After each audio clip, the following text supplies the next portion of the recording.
우리가 2021년 11월 셋째 주일 추수감사주일로 오늘은 하나님 앞에 예배를 드리는데, 여러분들 잘 아시겠지만 이 추수감사주일의 유래는 1620년 영국의 청교도들, 즉 영국의 국교화, 영국에는 그 종교를 믿어야 한다고 하는 국교화의 정책에 반대하여 청교도들이 신앙의 자유를 찾기 위하여서 메이플라워를 타고 그들이 102명 정도 되는 숫자가 신대륙 아메리카로 어떤 여행을 떠나서 결국은 새로운 대륙에서 하나님 앞에 정착하고, 그곳에서 1년 정도 지은 농사를 지어 수확한 첫 열매를 하나님 앞에 다 드리면서 감사하는 절기로 하여서 우리가 추수감사주일의 유래가 시작이 됩니다.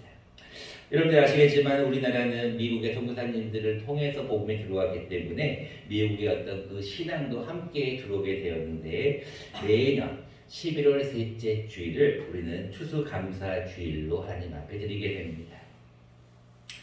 물론 우리 한국하고는 조금 정서가 맞지 않는 그런 부분도 사실은 있습니다. 그래서 요즘은 여러 교회가 추석을 또는 11월 첫째 주를 또 여러 가지 절기에 따라서 날짜를 좀 변동하기도 하지만, 아직까지 많은 교회에서는 11월 셋째 주를 그 정신을 이어받자라는 의미에서 추수감사주일로 지키게 됩니다.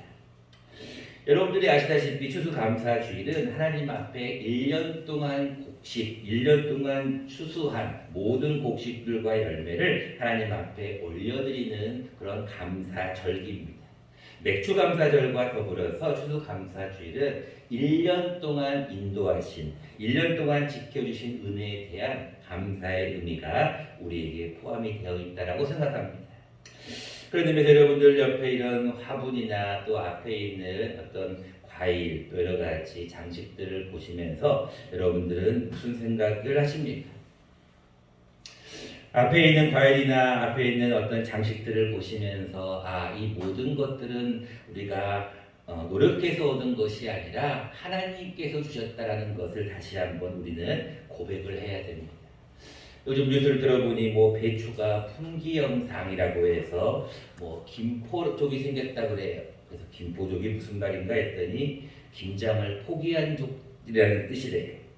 새벽 4시부터 마트에 가서 줄을 서는데 그 김장 배추를 사기가 어렵다라는 그런 뉴스를 들으면서, 어떨 때는 배추가 이렇게 남아돌 때도 있었는데 어떨 때 또 배추가 이렇게 모자라서 어려운 시기도 있구나라는 생각을 하면서, 그 모든 것은 하나님의 주권, 하나님께서 주시면 받는 거, 하나님께서 안 주시면 물러서 못 받는 거, 이것이 우리의 인생이 아닌가 생각을 해봅니다.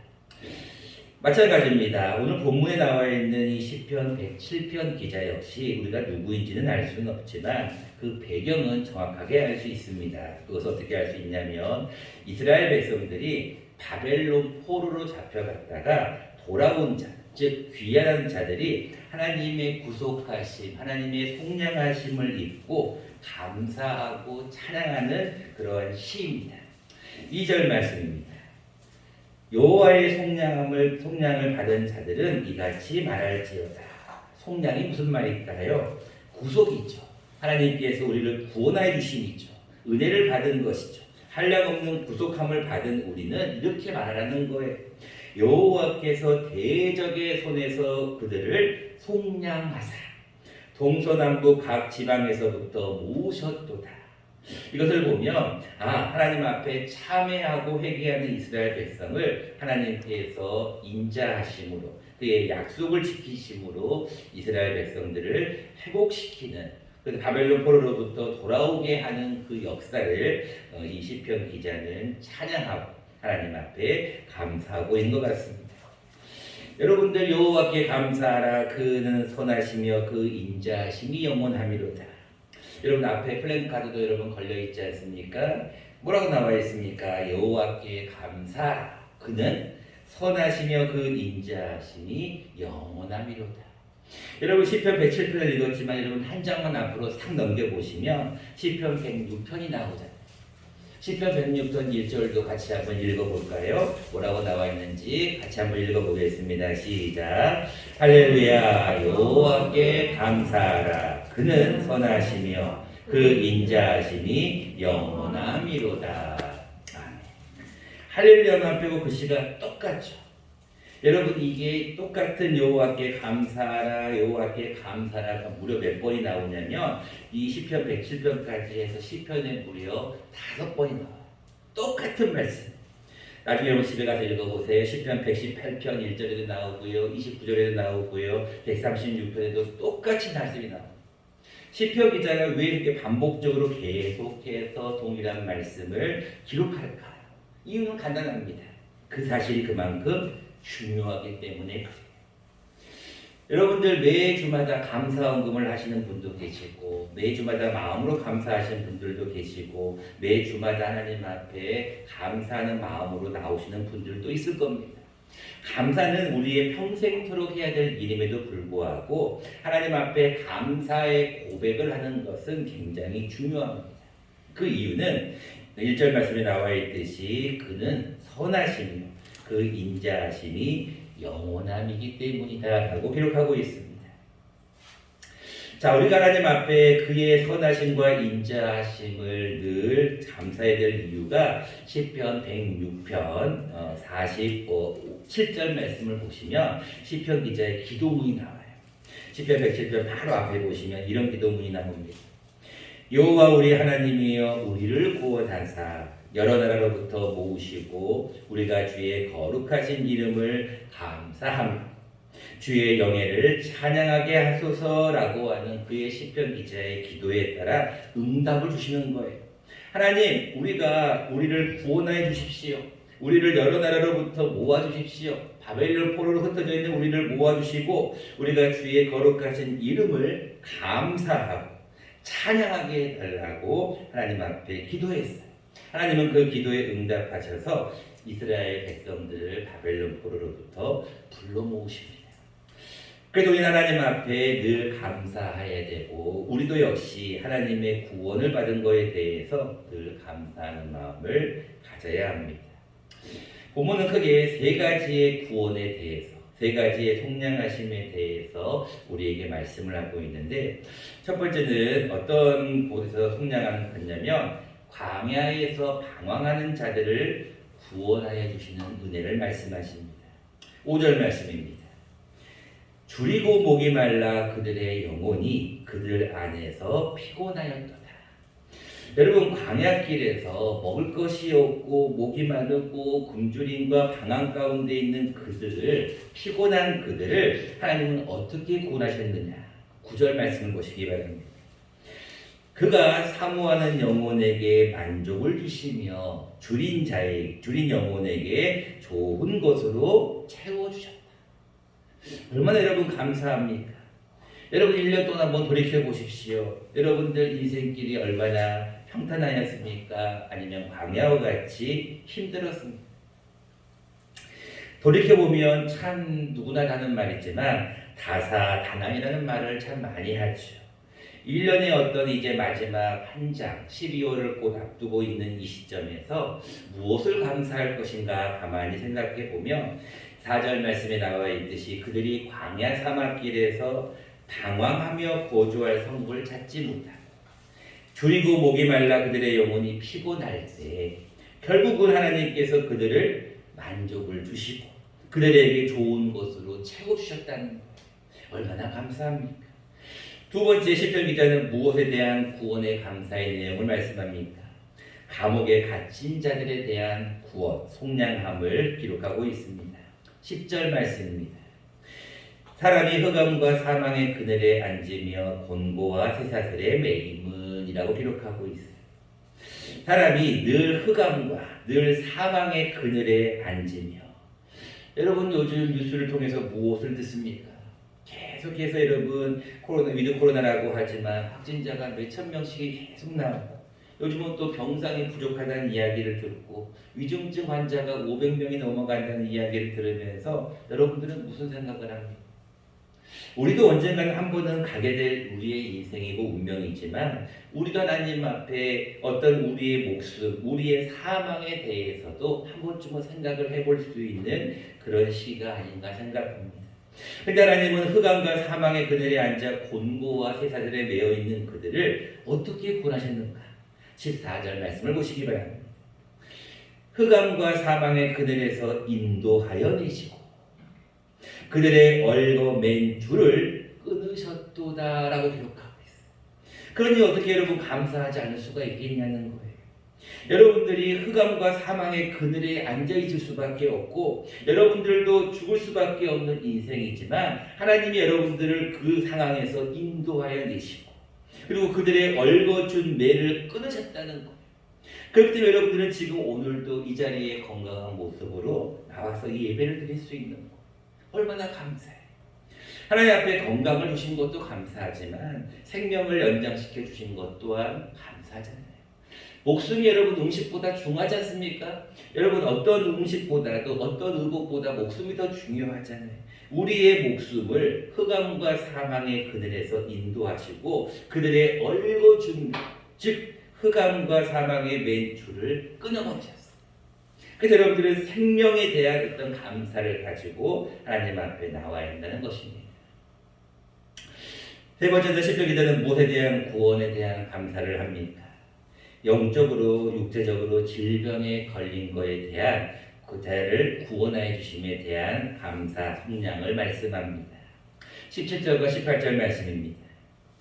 미련한 자들은 그들의 죄악의 길을 따르고 그들의 악을 범하기 때문에 고난을 받는다는 것. 또 18절 말씀입니다. 그들은 그들의 모든 음식물을 싫어하게 되어 사망의 문에 이르렀다는 거예요. 죄를 지어서 고난의 길 그리고 그들의 육체적인 질병까지 이르러서 사망의 문까지 이르렀는데 하나님이 그들을 어떻게 하셨느냐. 20절 말씀을 보시기 바랍니다. 그가 그의 말씀을 보내어 그들을 고치시고 위험한 지경에서 건지시는도다. 여러분 얼마나 감사해요.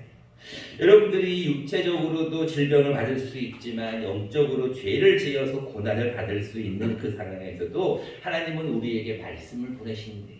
그래서 여러분들을 뭐 하시냐면 고치신대요.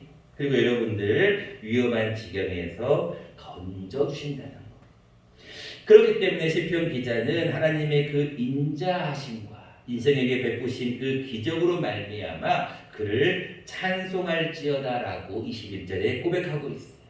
더 나아가서 마지막으로 결론은 뭐라고 합니까? 감사제를 드리며 노래하며 그가 행하신 일을 선포하라는 것이 오늘의 본문입니다. 자, 오늘 본문을 통하여서 추수감사주의를 보내고 있는 우리가 하나님 앞에 감사제를 드려야 될 이유가 무엇인가? 하나님이 행하신 일을 선포해야 될 이유가 무엇인가? 하나님을 노래해야 될 이유가 무엇인가를 우리가 오늘은 두 가지로 생각해 보려고 합니다. 첫 번째입니다. 하나님을 우리가 하나님 앞에 감사제사를 드려야 될 이유는 첫 번째, 그는 선하시기 때문에 그렇습니다. 여러분들은 하나님이 선하심을 믿습니까? 많은 사람들이 이런 말씀을 하면은 하나님이 과연 선하실까라고 의문을 제기하는 분들이 많아요. 왜 그런가? 하나님이 선하신 것은 알겠는데 반대로 하나님께서 잘못한 사람에 대해서는 너무나 엄격하시다는 거예요. 하나님께서 선하고 그렇다는 것은 알고 있지만 하나님께서 불의를 보시면 그 불의에 대해서 참으시기는 하시지만 반드시 불의에 대해서 심판하신다는 것에 대해서 사람들은 하나님이 선하신가에 대한 의구심을 갖습니다. 여러분들은 어떻습니까? 하나님이 정말로 선하시다는 것을 여러분들은 믿습니까? 하나님이 선하시다는 것을 여러분들이 인정하려면 한 가지를 고백해야 될 것이 있어요. 그것이 무엇이냐면 하나님은 어떨 때 가장 선하신가? 하나님은 가장 선하실 때가 언제인가를 아시면 여러분들이 하나님의 선하심을 좀 더 구체적으로 고백할 수가 있어요. 하나님은 어떨 때 가장 선하신다고 인정할 수 있냐면 우리가 기도할 때입니다. 무엇하고 똑같으냐면 여러분들이 부모기 때문에 다 아실 거예요.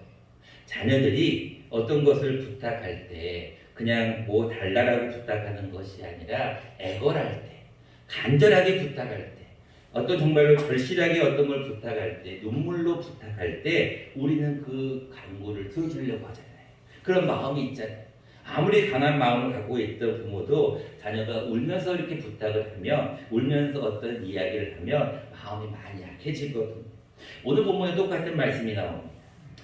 6절과 13절과 19절 말씀을 보시겠습니다. 6절입니다. 이에 그들이 근심 중에 여호와께 부르짖음에 그들의 고통에서 거두셨어요. 13절 말씀입니다. 이에 그들이 그 환난 중에 여호와께 부르짖음에 그들의 고통에서 구원하십니다. 마지막 19절입니다. 이에 그들이 그들의 고통 때문에 여호와께 부르짖음에 그가 그들의 고통에서 그들을 구원하셨어요. 여러분, 하나님의 선하심에 대해서 여러분들이 인정하려면 하나님은 우리의 부르짖는 기도에 대해서 반드시 응답하신다는 걸 믿으셔야 돼요. 여러분들이 기도하는 자에게 하나님은 구원의 능력을 베푸시는 거예요. 근데 그냥 기도하면 안 돼요. 부르짖어야 된다는 거예요. 여러분, 하나님 앞에 부르짖는 기도가 얼마나 중요한지 여러분 많이 말씀을 들어보았을 거예요. 예레미야 33장 3절 외우기도 너무 쉽지 않습니까? 333 다 많은 분들이 외우시고 있는 말씀이라고 생각하지만 한 번 더 우리가 말씀을 보면 좋겠다고 생각합니다. 자막을 보시면서 함께 읽어보겠습니다. 시작. 너는 내게 부르짖으라. 내가 내게 응답하겠고 내가 알지 못하는 크고 은밀한 일을 내게 보이리라. 여러분들이 잘 아는 말씀이에요. 응답에 대해서 여러분들 받으려면 부르짖어야 됩니다. 그러면 내가 알지 못하는 크고 은밀한 일을 내게 보이겠다고 약속했다. 2019년 1월 25일입니다. 여러분들은 아마 기억을 못하시겠지만 그날이 무슨 날이냐면 금요일입니다. 그리고 그날이 우리가 처음으로 사랑방 기도회를 시작한 날입니다. 우리 교회 집사님 댁에서 우리가 처음으로 모여서 한 달에 한 번씩 모여서 사랑방 기도회를 했던 날입니다. 그날 매년마다 한 달에 한 번씩 가정을 돌아다니면서 우리가 기도회를 했던 기억이 납니다.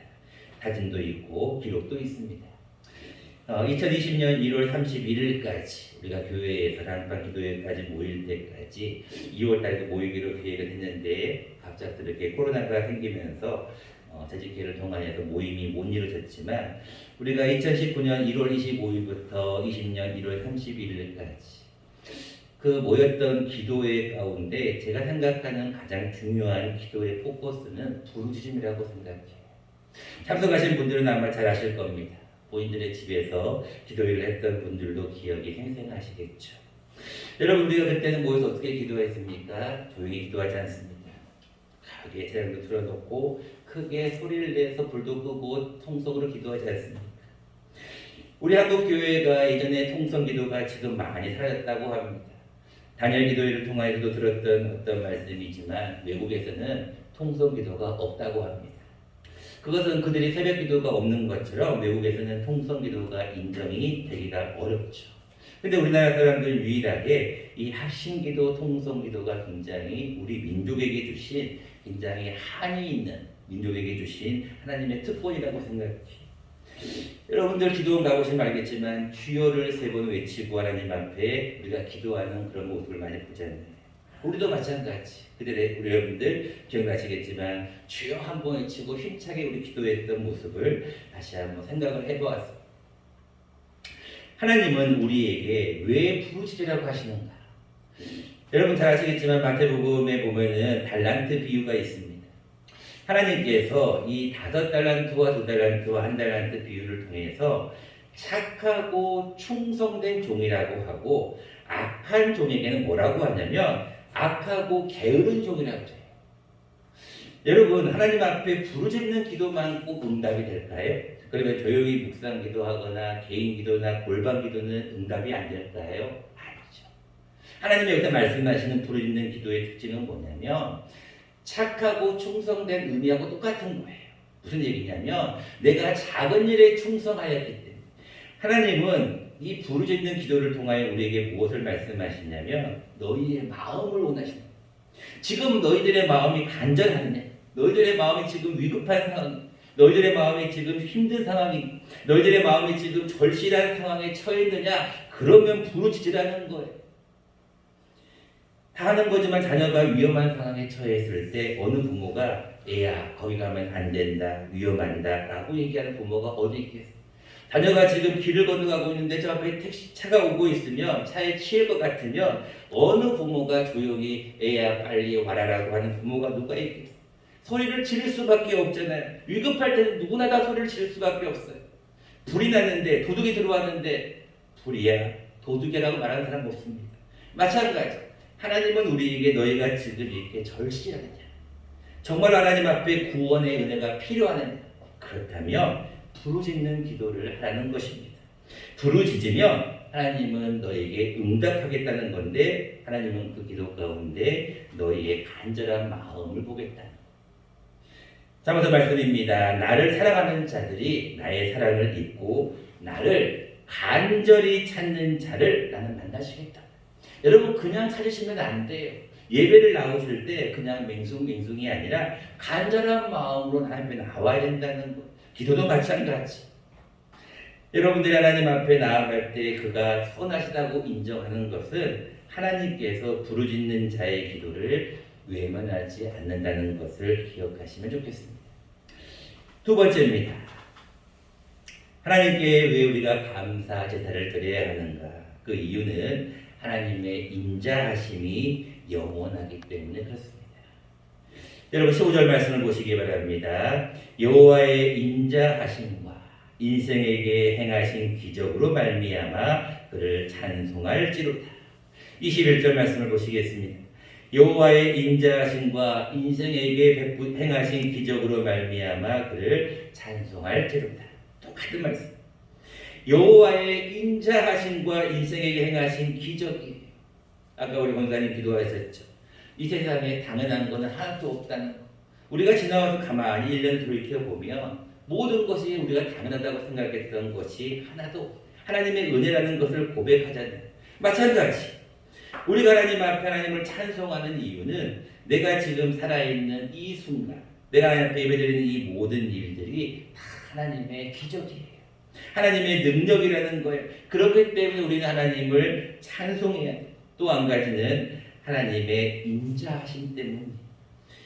여러분 많이 들어보셨을 겁니다. 히브리어로 헤세드라는 말입니다. 인자, 헤세드, 자비, 사랑, 긍휼, 친절, 연민, 여러 가지를 해석할 수 있죠.